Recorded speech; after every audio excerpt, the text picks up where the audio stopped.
Imagine the scene, a quiet night in Oklahoma, that kind of place where people believe in what they see and live according to values that go from generation to generation.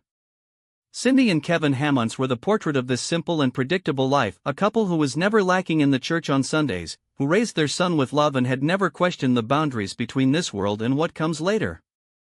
Until one dawn of March 2009, everything changed. It was almost 3 a.m. when a scream cut the silence of the house. It was not the scared cry of a child who woke up with a nightmare. It was something deeper, almost desperate, as if an adult voice had been imprisoned on Ryan's fragile body, a 4-year-old boy. "I'm not Ryan," he shouted, tears dripping down his face as he clung to the covers hard. "I need to go back to my home in Hollywood." Cindy, who was in the kitchen preparing breakfast for her husband, ran scared. The wooden floor creeps under its feet as the heart was beating out of the heart. Upon entering his son's room, he found him sitting on the tractor's thematic bed, shaking like a leaf in the wind. With the sweetest voice he got, he tried to calm him. "Son, it's me, Mom. You're at home, you're safe." But Ryan's eyes were not those of a child.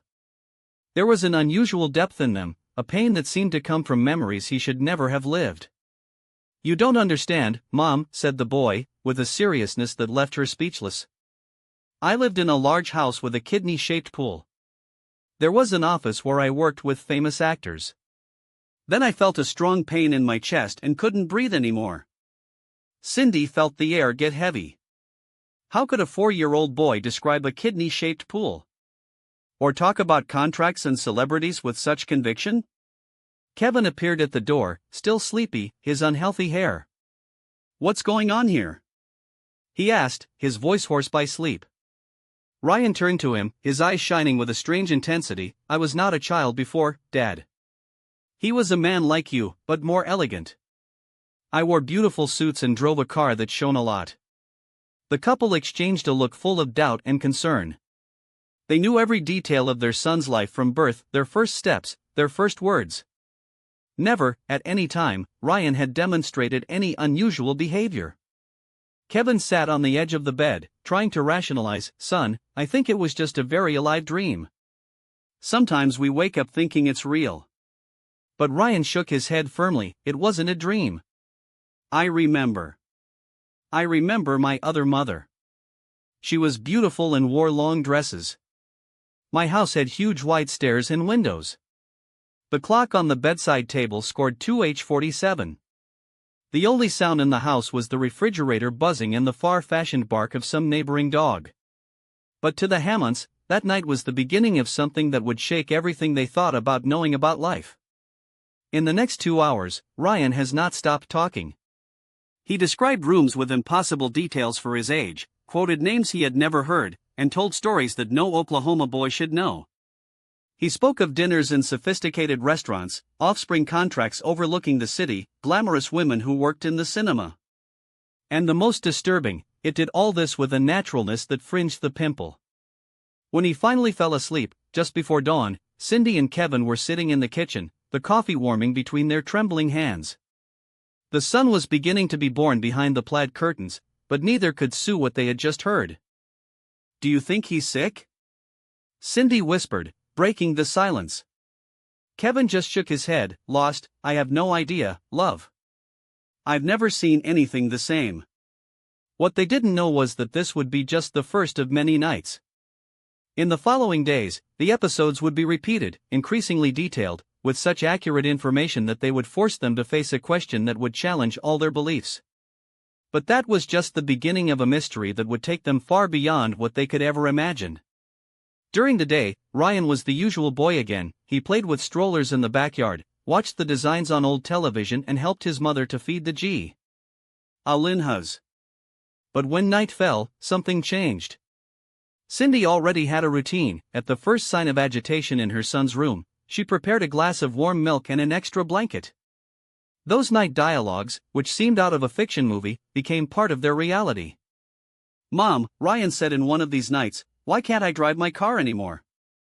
He was red, very beautiful, with leather seats that smelled new. Cindy sat next to her, stroking her blonde hair, inherited from her father. "Tell me more about this car, my son.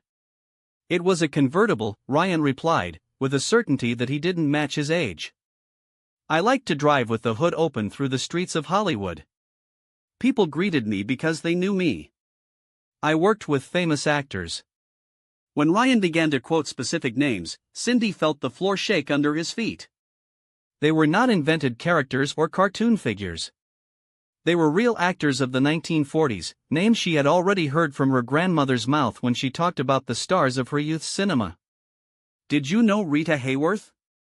Asked one night, almost not believing that he was asking that question to his own son. Ryan's eyes shone as if a light had lit inside him. Yes, Rita was very beautiful and kind. I helped her get roles in. The boy's voice was lost in the air, but the impact of those details had already settled forever on his parents' minds. That was not an imagination game. It was something much bigger. And they were only at the beginning of a journey that would lead them to question everything they thought they knew about existence. Ryan's voice echoed in the kitchen like a verdict, and Cindy felt the floor open under her feet. 1847, North Roxbury Drive. It was not any address, a sentence, an irrefutable proof that something beyond human understanding was happening there, among the peeled walls of his modest home. She knew Beverly Hills only from the tabloids she saw on the supermarket line, a world of glamour and wealth as far as the moon. And yet, his 4-year-old son spoke of those details with the naturalness of those who describe his own. Cindy's hands trembled by entering the address on the rusty computer, the one that took minutes to load a page. Each letter seemed to weigh a ton. When the images appeared on the screen, your heart stopped. There it was, the White House with imposing columns, the red rose garden, the kidney-shaped pool, and excitement as Ryan had said. And then, as if the universe wanted to prove that it was not coincidental, she clicked on Street View mode and turned the camera to the facade. On the second floor, a large window, where you could see the street. His workshop, he thought, with a chill. The place from which he watched the cars of customers arrive. She suddenly got up, knocking her chair. In the next room, Ryan slept, his chest rising and down a quiet pace, as if that small body did not carry the weight of memories that did not belong to him. Cindy ran to the phone, the sweaty fingers slipping on the keys while dialing the Kevin number. He answered in the second touch, the noise of the factory in the background. Kevin, you need to come home. Now. His voice sounded like that of a strange, hoarse, and urgent. Cindy, what happened? He was already alert. In recent months, any call from her during office hours meant bad news. It's Ryan. He knows things that there is no way to know. She swallowed hard. He gave me an address. In Beverly Hills. And the house exists. Just as he described. Silence. Then Kevin's sound moving away from the noise of the production line, his breath fast. How do you exist? I got on Google. It's a mansion, Kevin. With a kidney pool, a workshop on the second floor, 3 parking spaces. Your voice failed. He spoke of a red convertible car. And a wife. A wife he couldn't have children. Kevin did not answer immediately. She heard the creak of a door, the sound of her boots knocking on the concrete floor as he left the factory. I'm going home. I don't care what the boss will say. Her voice was tense, as if she was safe something that could break at any moment. And Cindy. Yes? I think you're right. We need help. But not a doctor. She knew, before. Even if he finished the sentence, what he was going to say. We needed someone who understands it. Someone who has already seen. He hesitated. That. Both knew. It was not a matter of mental health. It was something much deeper. Something that challenged logic, science, the very notion of reality. While waiting for Kevin, Cindy returned to the living room and sat on the worn couch, the fixed eyes on the computer screen. He clicked on an old photo of the house, enlarging her. In the almost imperceptible corner, there was a bronze plaque with a recorded name, Historical Residence Property of Arthur and Eleanor Milligan, 1947 to 1962. Your stomach rolled. 1962, Ryan had not even been born. And then, as if the destination wanted to play more wood at the fire, she noticed something in the caption of one of the photos, sold in 1963 after the tragic death of the owner, producer Arthur Milligan, in a car accident. His wife, Eleanor, died a year later, without leaving heirs. Cindy took his hand to his mouth, choking his scream. Arthur Milligan. The name echoed in his mind as a disastrous bell. My son remembers being this man. The house appeared on the screen like a ghost of the past, a white mansion of imposing columns, a meticulously cared for and, almost hidden in the back, visible only in the air image, an irregular-shaped pool strangely similar to a kidney. Cindy was paralyzed, the frozen fingers on the keyboard, as if looking at a photograph of a dream that wasn't yours. His 4-year-old son had described, with a frightening accuracy, a real property across the country in one of the most exclusive neighborhoods in the United States. A house he could never have seen. A life that could never have lived. When Kevin arrived at work that afternoon, he found Cindy in the porch, with an expression he had never seen before. His eyes were swollen, as if they had cried for hours, but there was something more in them, a cold, almost feverish determination that had replaced fear. Kevin, you need to see that. The words came out even before he took the dirty dirt boots. She pulled him by the hand to the computer, where the photo of the mansion in Beverly Hills was still shining on the screen. For long minutes, Kevin remained silent, his face pale.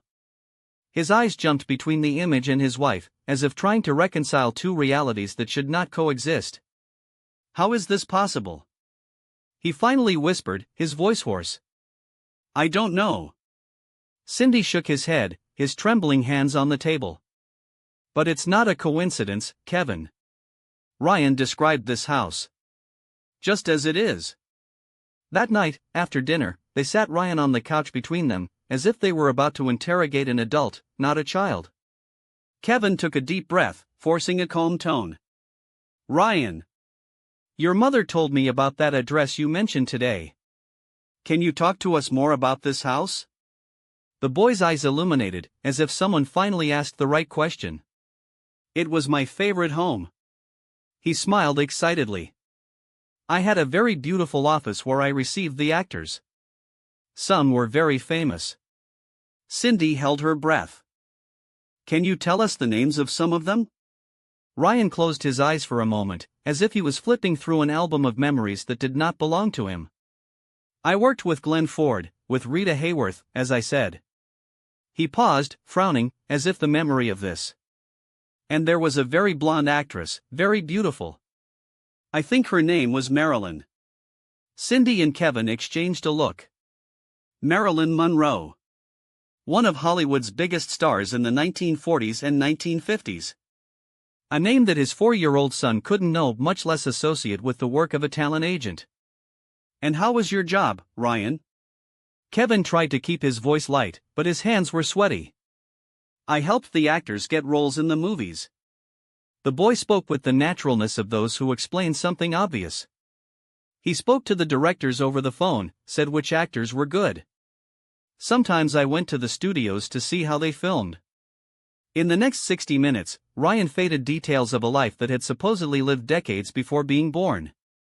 He spoke of contracts, negotiations, travel to New York to find producers.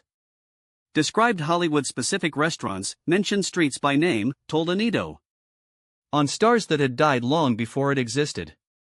And the worst of all? Each word sounded true.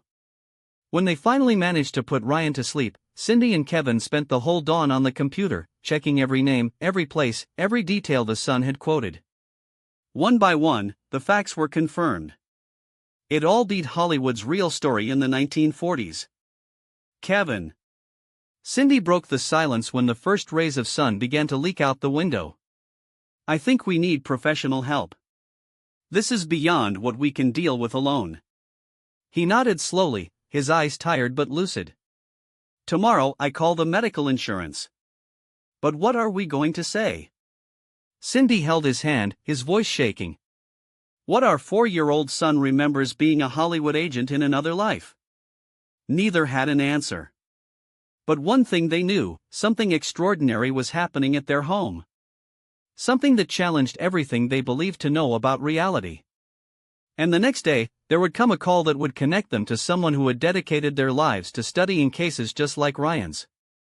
The call that would change everything came 3 days later, when Cindy had already spoken to 4 different doctors and always received the same answer: it's just a phase. Children have very alive imagination. But the 5th doctor was different. "Mrs. Hammonds," said Dr. Peterson, pediatrician at the regional hospital, with a calm that left her on alert, "I've heard similar cases before. There is an expert at the University of Virginia who specifically studies this kind of situation. His name is Dr. Jim Tucker. I think you should contact him." Cindy noted the name with his handy hands on the back of an envelope on the kitchen table. Dr. Jim Tucker. University of Virginia. Those words would become your savings. That same afternoon, while Ryan played in the backyard with a toy fire truck, she dialed the number she had found after an hour of search on the internet. Her heart was hitting so hard that she was sure the doctor could hear him on the other side of the line.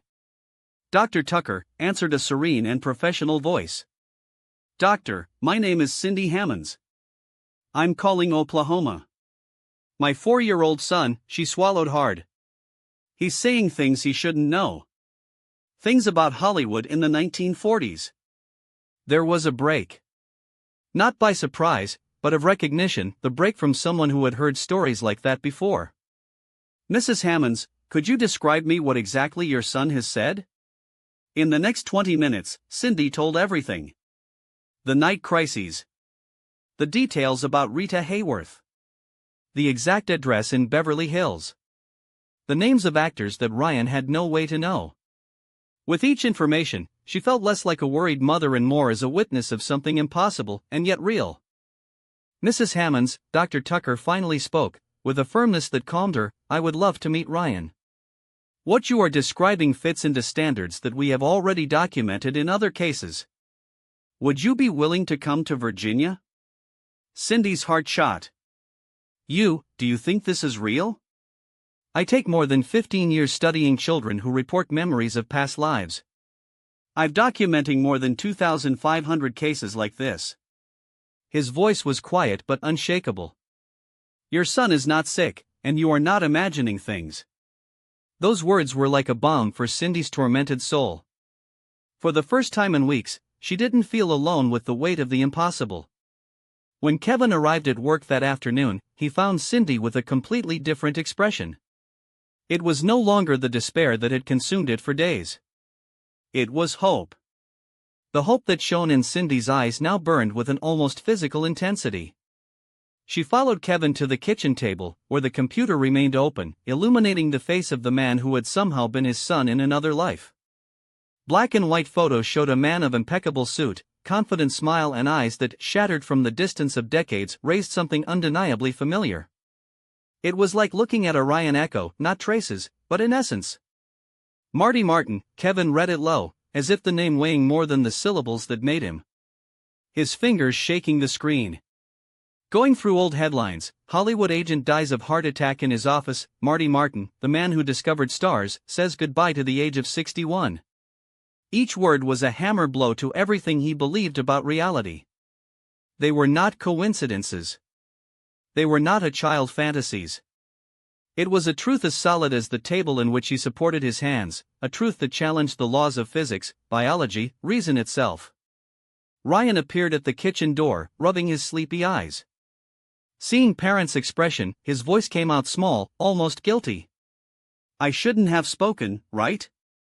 Cindy pulled him to his lap with a hug so tight that he laughed despite the tension in the air. "No, my love. You should." His voice was hoarse. "You gave us the missing piece." Kevin knelt in front of his son, putting his hands on his small shoulders as if he needed to anchor the two on the floor. "Ryan." He hesitated, seeking the right words. "Do you remember something more? Something that we can prove?" The boy thought for a long moment, nibbling his lower lip. Then his eyes illuminated. "Yes."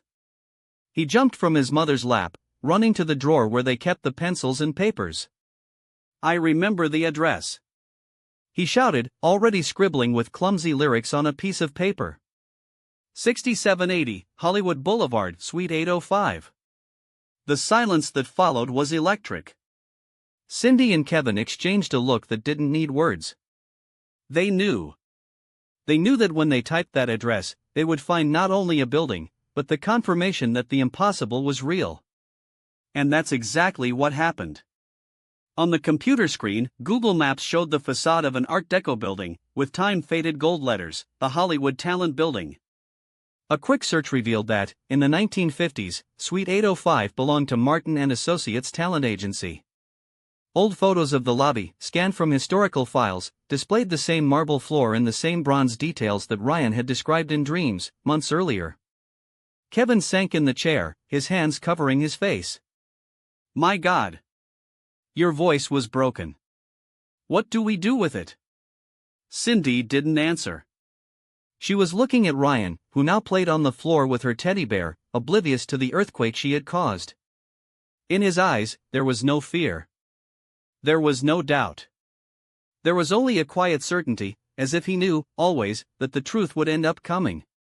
"We're going to Virginia," she said finally, with a firmness that surprised herself. And then... She took a deep breath. Then we're going to Hollywood. Because some stories are not just to be told. Some stories require being lived. And theirs was just starting.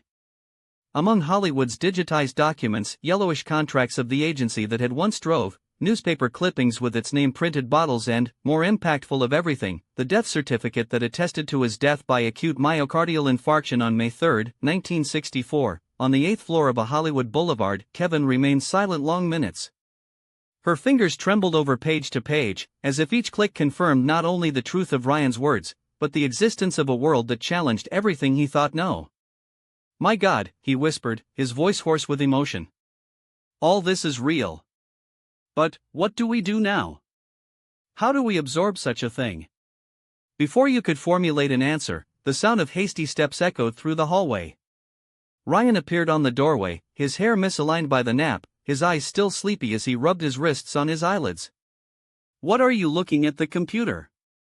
he asked, childish curiosity mixed with an intuition that seemed to overcome his age. Cindy and Kevin exchanged a look.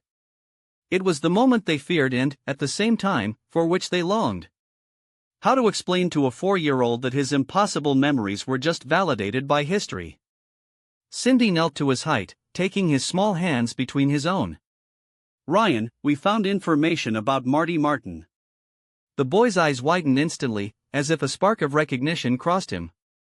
"Really? Did you find my pictures of when I was big?" She nodded, her throat tight. "Yes, my love. Photos, and many others. OIAS." Kevin turned the notebook screen toward his son. There, in black and white, was Marty Martin in 1955, a man of impeccable posture, tailored costumes and a smile that overflowed confidence, and something more, a depth in the eyes that suggested having seen the world too much. Ryan was paralyzed. The silence that followed was so dense that even the fans' tinnitus seemed to have ceased. Then, slowly, a smile lit his face. "This is me," he said, simple and right, as if identifying a friend in a family photo. "This picture took a chic party in Beverly Hills. I was wearing my favorite navy suit." Cindy closed her eyes for a moment, containing the tears. His 4-year-old son had just recognized himself in the image of a dead man decades before his birth. "Can we go see the doctor now?" Ryan asked, with an urgency he had not shown before. "I want to tell him about Marty. I want to tell everything I remember." That night, while arranging the last bags for the trip to Virginia, Cindy called Dr. Tucker. His voice trembled as he announced, "Doctor, we met him." The man was named Martin Martin. He was a talent agent in Hollywood and died exactly as Ryan described. Across the line, silence was as eloquent as any word. When the psychiatrist finally spoke, his voice carried the weight of 15 years of research and the certainty that he was facing something unprecedented. "Mrs. Hammonds, throughout my career, Ryan's case can be one of the most extraordinary I've ever documenting. I need to know him as soon as possible." The next day, the Hammonds family embarked on what would be the most transformative trip of their lives. It was not just a search for answers, but the imminence of a dive into a mystery that transcended science, religion, the very notion of existence. The possibility that death was not an end point, but a comma, a transition to something humanity had barely begun to glimpse. And there was Ryan, with his dinosaur backpack and the teddy bear worn out of time, vibrating with the prospect of finally sharing his truth. "I will tell you everything to the doctor," he repeated, as if that were the mission he had returned. Oklahoma City Flight Charlottesville was Ryan's first air experience, but he acted as an experienced traveler.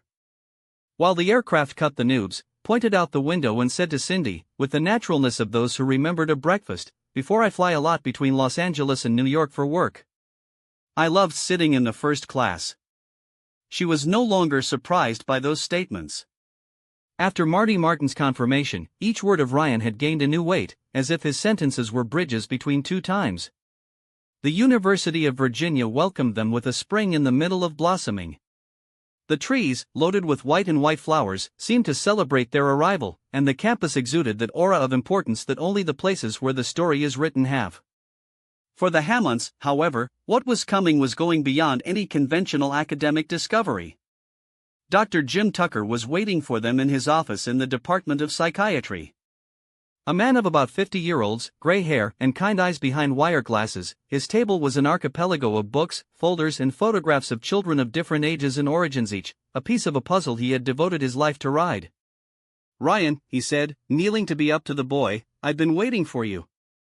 Your mother told me very interesting things about you."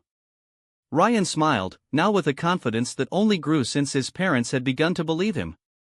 "Doctor, do you know other children who remember being other people?" The doctor nodded, his eyes shining with a mixture of fascination and reverence. "Yes, Ryan.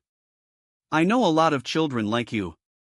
And each of them taught me important things about life, things that adults often forget." For the next 3 hours, what Dr. Tucker called structured interview seemed at all with a clinical interrogation. It was a conversation between two beings who, for the first time, could talk openly about the extraordinary. Ryan, swinging his legs in the car seat like any 4-year-olds, discussed the authority of in living a lifetime. "Tell me about your office, Ryan," asked the doctor while the recording was running in a small digital device. "It was on the 8th floor of the building on the Hollywood Boulevard," the boy replied without hesitation. "There was a secretary, how did she call herself?" Fruited the forehead, as if he leafed a mental file. "Margaret. Yes, Margaret.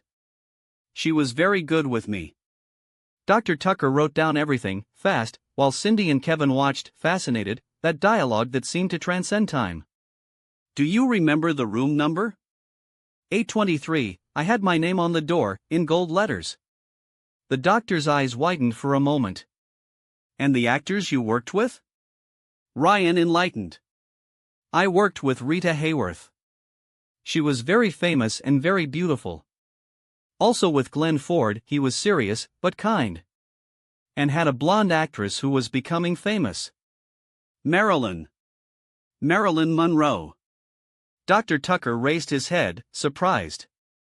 "Do you remember any specific detail about your work with her?" Ryan closed his eyes, as if revolving the scene. "She was very nervous before the auditions. I told her she was talented. Once, she asked me to go with her in an audition because she was very afraid. The accuracy was amazing.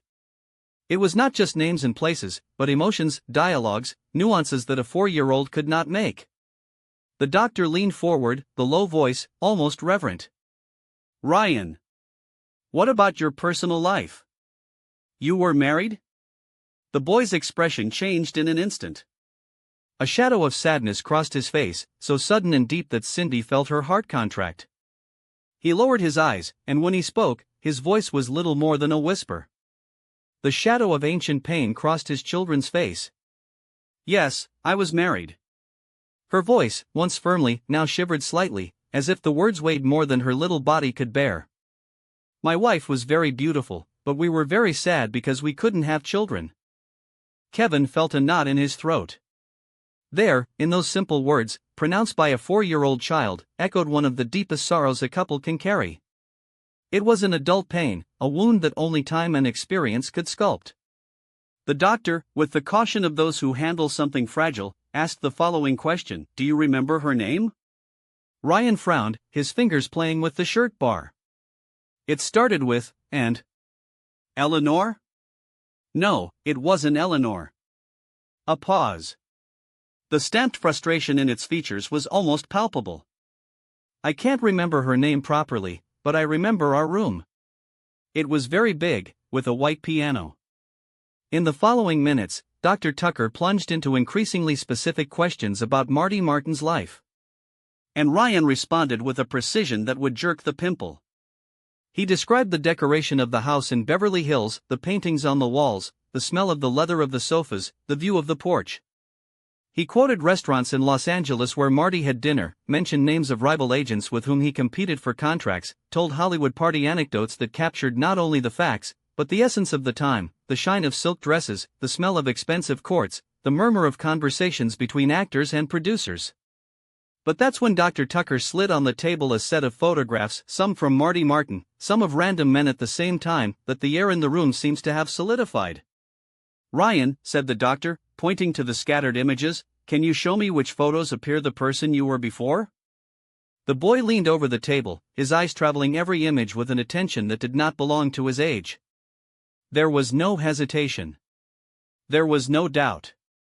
His small fingers played 3 photographs, one after the other, with the certainty of those who flip into a family album. "This is when I was younger," he said, pointing to a Marty Martin in the 1940s, dark hair and confident smile. "This is a very chic party," he continued, selecting another image, where Marty appeared among famous actors, the whiskey glass in hand. "And this," his voice lowered, "it's from when I was older.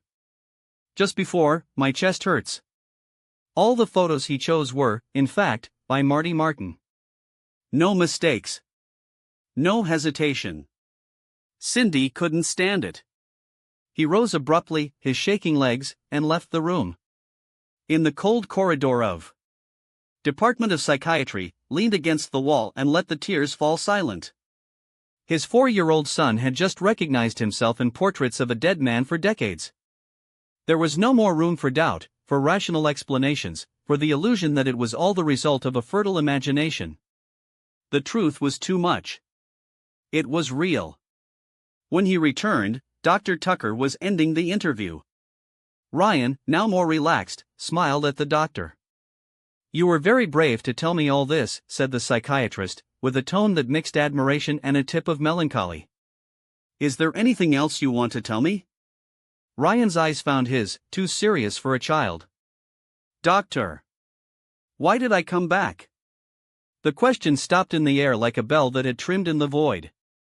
"Why didn't I get in the beautiful place where I was after my heart stopped?" The silence that followed was so dense that it seemed to have weight.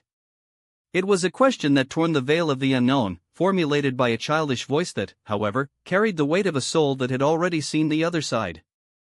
Dr. Tucker was slow to answer. When he did it, his voice was hoarse. "I don't know, Ryan. But I think maybe you have come back to teach us something very important about life. And about love." That afternoon, after 3 hours of interviews and tests, the doctor met with Cindy and Kevin in particular. Hammond's gentleman began, with an expression that oscillates between professional astonishment and a deeply personal emotion. "In my 15 years of research, I document more than 2,500 cases of children who report memories of past lives. The case of Ryan is extraordinary. Even within this universe." He explained that Ryan had provided 55 specific and verifiable details about Marty Martin's life, information that could only be known through meticulous historical records or simply lived them. "What does that mean, doctor?" Cindy asked, his voice shaking. Dr. Tucker removed his glasses and slowly cleaned them, as if he gained time to organize thoughts that challenged his own logic. "It means that you are witnessing something that challenges everything we know about consciousness, memory, and the nature of human existence." His voice was firm, but his eyes betrayed a contained commotion.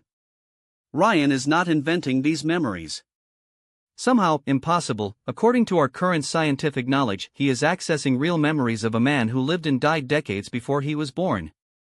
It was as if the memories of other existence slowly dissolve into the growth of growth, giving way to the personality that formed, a process as natural as the sunrise, but loaded with poetry that challenged any rational explanation. Perhaps Ryan came with a purpose, Dr. Tucker had suggested on his last visit, with a low voice, as if he had to break the charm of what science could not even name. What if that purpose were to show you precisely, and through you, the world, that human consciousness is a much wider and more intricate fabric than we dare to imagine? Kevin returned to the exhaustive pace of the processing factory, but something inside it had rearranged forever. Now, as his colleagues discussed scores or elections between the buzz of the machines, he was silent, reliving those nights when the voice of a 5-year-old boy had echoed with the authority of a man who had had too much. It was neither faith nor superstition, it was the visceral certainty that reality was much greater than the walls of that plant, much deeper than spreadsheets and endless shifts. Cindy, in turn, turned the paint experience on paper. A meticulous diary, full of dates, phrases, looks, a record that did not know if one day would be read by someone, but that needed to exist, as if the words could anchor that truth before time let it. There were nights when he reread his own notes and felt his chest tighten, not fear, but of such intense gratitude that hurt. Until that December night arrived, when the soft touch on her sleeping son was answered by green eyes that no longer carried the shadow of another time. "Mom, can I tell you a secret?" "Of course, my love." Ryan hesitated, as if he chose the words carefully, as if he knew that the few phrases would change everything again. "Before I was born with you, when I was in the beautiful place, I was able to choose which family wanted to go. And I chose you too because I saw that your hearts were the kind that really loves, even when we say things that make no sense." The air seemed to stop Cindy's throat. She leaned, her fingers still shaking slightly over her son's blanket. "Why did you choose us, my son?" And then came the answer that dug into it as an eternal mark. "Because your hearts shone differently. They were the color of love that does not disappear." That boy, who had already been a man of suits and contracts in Hollywood, had chosen reborn in the tight heat of a modest house in Oklahoma because, somewhere beyond the stars, he had recognized something in them, something they even knew they themselves had. The years that followed were made of what seems common, but it is never: laughs at dinner, bruised on the knees, the small wars because of the homework. Ryan grew up like any child, but with a quiet eye that occasionally made Cindy stop and wonder what exactly he knew. He never talked about Marty Martin with details again, but there were times, like when he followed a funeral with a look longer than usual, or when he said, seeing an old picture of a stranger, he was good, but was lost, that made it clear, some part of him still kept the memory of the ephemerality of everything. Until, at the age of 8, with a dirty face of chocolate cake and his friends screaming in the backyard, he approached his mother with a question that was actually a revelation. "Mom, do you know what is the best thing about being a child?" "What, my love?" "We remember being an adult, but adults forget what it's like to be a real child." "I had both things. And being a child is better." Ryan Hammonds's case has become a milestone in Dr. Tucker's studies, quoted in international articles, documentaries and stages as proof that the boundary between the possible and the impossible is much more porous than we imagine. But for the Hammonds family, it has never been evidence or recognition. It was about something that neither science nor religion can measure: the certainty that love does not obey the laws of time. Years later, already a teenager obsessed with football and games, a reporter asked him if he still believed it was Marty Martin. Ryan looked at his own hands, as if in them was written an answer that only he could read. "I think we're a lot of things at the same time," he said finally. "I am Ryan, but I am also all the experiences I had, including those that came before this body. The important thing is not to explain how this happens. It is being grateful for every chance to love and be loved, no matter where it comes from." The history of Hammonds reminds us that the universe is a puzzle whose most fascinating pieces are just where we least expect it. That sometimes the deepest truths are whispered by voices that have not yet lost their ability to marvel. And that, in the end, they may not matter so much the explanations of how consciousness dances between lives, but the ability we have, or that we choose to have, to believe that love is the only known force that overcomes to death. In that simple house of Oklahoma, an ordinary family lived the extraordinary. And although Marty Martin's memories faded like smoke in the wind, what was the echo of a choice, that some ties are fabrics with wires so resistant that even time cannot untie? Perhaps it is this, after all, that it really matters: not unravel all mysteries, but let them teach us to love deeper, to believe beyond the visible and find beauty just where logic fails. Because, deep down, life does not ask us that we have all the answers. It only asks us to keep our hearts open enough to recognize when the magic knocks on the door, that it came to us for a reason. And that sometimes the truest miracles are those who fit in the palm of a child or in the hug of a mother who, on any night, found that she had been chosen by a soul long before she was born.